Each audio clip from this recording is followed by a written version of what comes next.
Hello and welcome mga tol. Sa video nga ito ay pag-uusapan nga natin etong napakatinding deathmatch neto ni Musashi Miyamoto laban dito kay Kaio Retsu. Spoiler alert nga mga tol dahil nga sa sobrang ganda nga ng laban na to ay mapapaiyak ka nga dito. Pero bago nga natin simulan yan ay pakipindot muna etong like at subscribe button para na rin sa pagpunlad sa ating munting channel.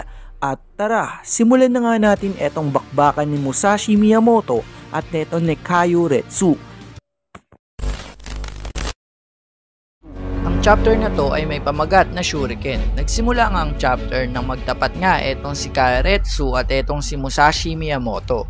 At nang magsimula na nga ang laban, etong si Kaio Retsu ay naghanda na nga umatake kung saan nilabas niya na nga etong mga kunay niya. At nagsimula na nga ang ibato neto ni Kaio Retsu etong mga kunay niya o shuriken dito kay Musashi Miyamoto.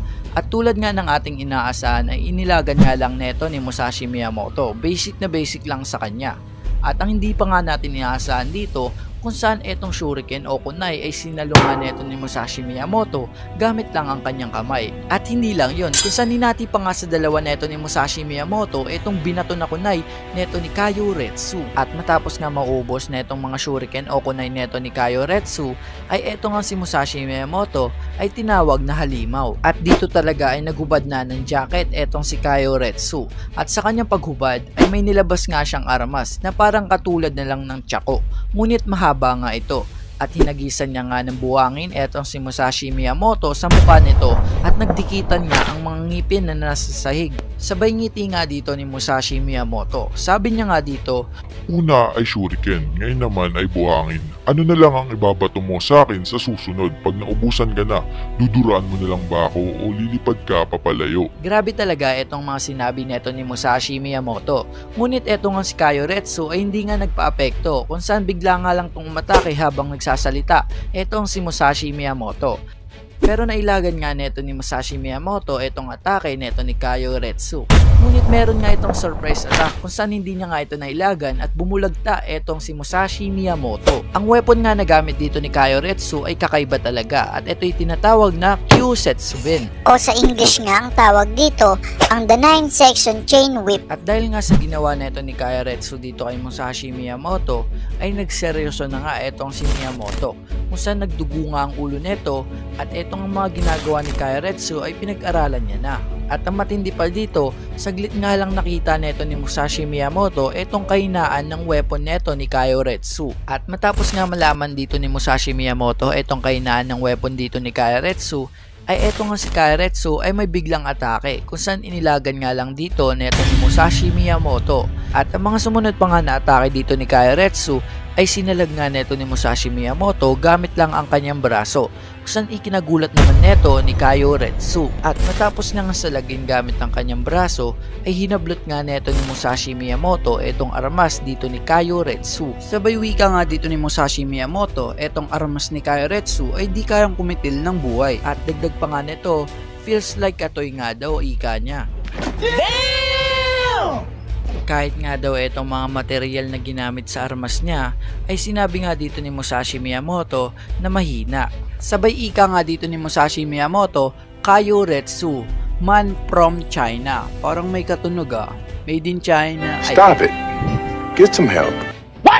Anyway, balik nga tayo sa laban. Matapos nga sabihin neto ni Musashi Miyamoto etong mga nabanggit niya, etong si Kaio Retsu ay umatake nga at galit na galit. Kung saan sinasabi niya nga dito na mga kasinungalingan nga lang daw etong mga sinasabi neto ni Musashi Miyamoto. Pero seryoso nga dito si Musashi Miyamoto. Sa kanyang mga sinasabi ay katotohanan talaga. Kung saan pinatunayan niya nga ito ay Kaio Retsu.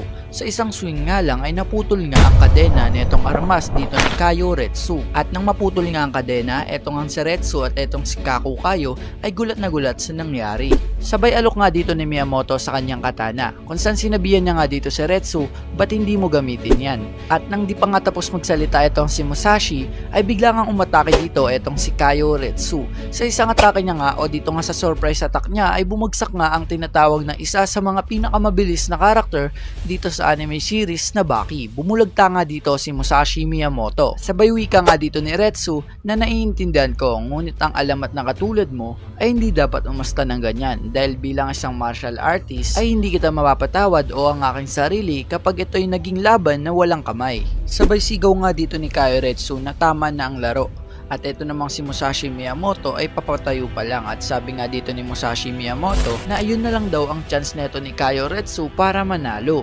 At biglang nga sumigaw dito si Musashi Miyamoto kung saan sinabi niya nga dito na bibigyan kita ng magandang katapusan, Kaioretsu. At matapos nga masabi ni Musashi Miyamoto, etong buong crowd sa arena ay nagsitawanan at ikinukumpara pa nga siya sa kanyang rival na si Kojiro Sasaki. At eto namang si Musashi Miyamoto ay parang naging awkward, kumbaga napapaisip nga siya kung meron pang meaning etong kanyang mga nasabi. Sabay sagot nga dito ni Kaioretsu na pretty famous nga daw ang kanyang sinabi. At matapos nga ang awkward moment na nangyari dito kay Musashi Miyamoto at Kaio, ay nagsimula na nga silang naglaban. At katulad nga kanina, ito pa rin si Kaioretsu ang unang umatake dito sa kanilang dalawa. Sa unang suntok nga dito ni Kaioretsu ay umilag nga etong si Musashi Miyamoto at tumaplis nga lang ito sa balikat nito. At sa pangalawa namang atake dito ni Kaio ay ginamit niya naman ang kanyang buhok, kung saan nailang nga dito si Musashi Miyamoto at napapikit nga ito. At dahil nga doon ay natadyakan nga neto ni Kaioretsu etong si Musashi Miyamoto ng sobrang lakas. Kitang kita na nga natin sa laban na to kung sino talaga ang dehado, kung saan nakaload na nga dito si Musashi Miyamoto. At sa pangalawang atake dito ni Kaioretsu, nung sisipa na nga siya dito ay may surprise attack nga o may counter attack etong si Musashi Miyamoto, kung saan hinawakan nga ni Musashi Miyamoto etong kahoy na pa dito ni Kaioretsu at ginawa niya nga itong espada o katana. At nang mahawakan niya nga ito ay binalibag niya nga etong si Kaioretsu, kung saan hinampas niya nga ito sa sahig na parang espada. At nang mampas nga itong si Kaioretsu sa sahig ay biglang tumalbog etong si Kaioretsu at umikot kung saan tumayo nga ito. At sa kanyang pagtayo ay nakahanda nga siya para sa counter attack. Wala nga malay dito si Kaioretsu. At nang lumapit nga etong si Musashi Miyamoto dito kay Kaioretsu ay wala pa nga rin siyang reaksyon, kung saan nilapit niya nga lang ng dahan-dahan etong kanyang kamao sa muka dito ni Musashi Miyamoto. Ngunit hinawakan nga ito ni Musashi Miyamoto. At nang inikot nga siya dito ni Musashi ay dun pa nga lang nagising etong si Kaioretsu. At nang magising nga dito si Kaioretsu ay agad nga itong umatake, ngunit mabilis lang itong nailagan dito ni Musashi Miyamoto. At sinundan niya nga agad ito ng dalawang atake, kung saan dalawang suntok nga. Kaso nga lang napigilan nga ito ni Musashi Miyamoto gamit lang ang kamay nito, kung saan pinipigilan niya nga o hinawakan nito ni Musashi ang kamay dito ni Kaioretsu.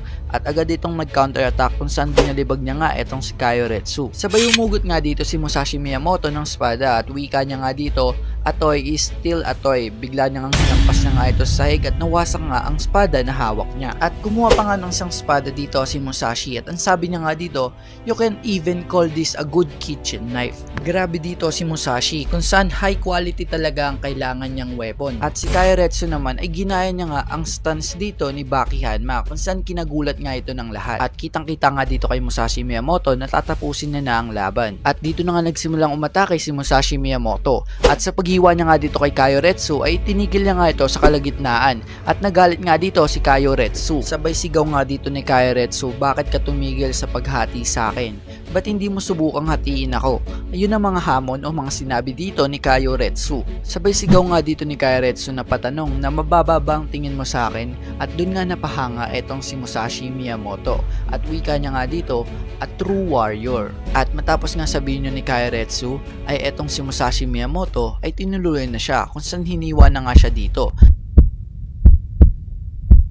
Ngunit plano pala yun ni Kaioretsu, kung saan meron nga siyang counter attack na nakahanda. At yun nga ay technique neto ni Baki. Nakapag counter attack nga dito si Kaioretsu at ito namang si Musashi Miyamoto ay bagsak nga sa sipa dito ni Kaioretsu. Duguan pa nga ang ulo dito ni Musashi Miyamoto at nabaliktad na nga ang laban. At dahil nga sa ginawa na yun ni Kaioretsu, lahat nga ay napahanga niya, maski nga ang ating bida na si Baki Hanma ay nagulat sa ginawa nito. At kitang kita na nga natin dito na dehado na talaga etong si Musashi Miyamoto dahil nga nakadapa na ito at duguan na ang kanyang muka. Ngunit may pinaplano pala etong si Musashi Miyamoto. Dahil nga nang tatapusin na nga siya dito ni Kaioretsu, may counter attack pala na tinatago etong si Musashi Miyamoto, kung saan itinali niya nga etong si Kaioretsu o binuhol niya nga ito. At tinatawag niya nga daw yung technique na binding technique. Ang binding technique nga daw ay pipigilan ka sa mga pwede mong galaw.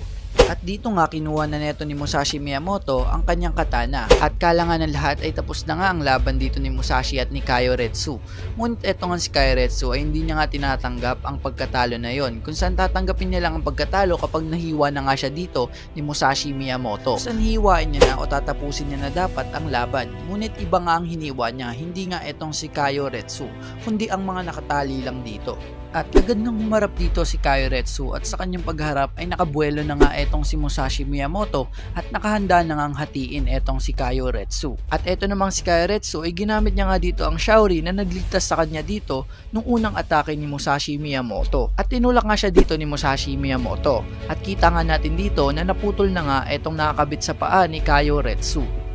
Nakatayo pa naman etong si Kaiyoretsu, ngunit maya maya lang ay sumirit na nga ang dugo sa buong muka at katawan neto ni Kaiyoretsu. At ikinagulat naman neto ni Musashi Miyamoto na buhay pa nga etong si Kaiyoretsu.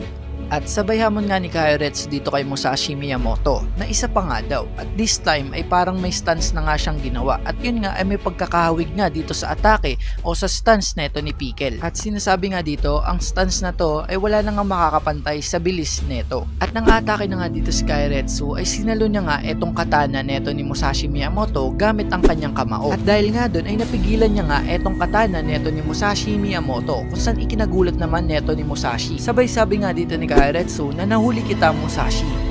At dito na nga nagamit ni Musashi Miyamoto ang tunay niya na bilis, kung saan hinagis niya nga etong si Kaiyoretsu. At sa kanyang paghagis ay hiniwa niya nga ito gamit ang kanyang katana.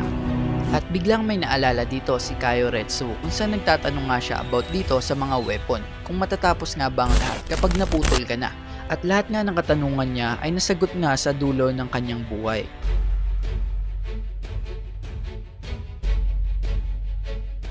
Stop it. Get some help.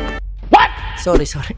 Hanggang dito na lang ating video. Kung gusto mo magpa-shoutout, mag-comment ka lang sa baba ng ating video. At hanggang dito na lang. Maraming salamat sa panonood. Rest and peace sa ating dalawang legend na namatay na si Kaiyoretsu at etong si Gojo Satoru. Peace out mga idol. Mag-iingat kayo.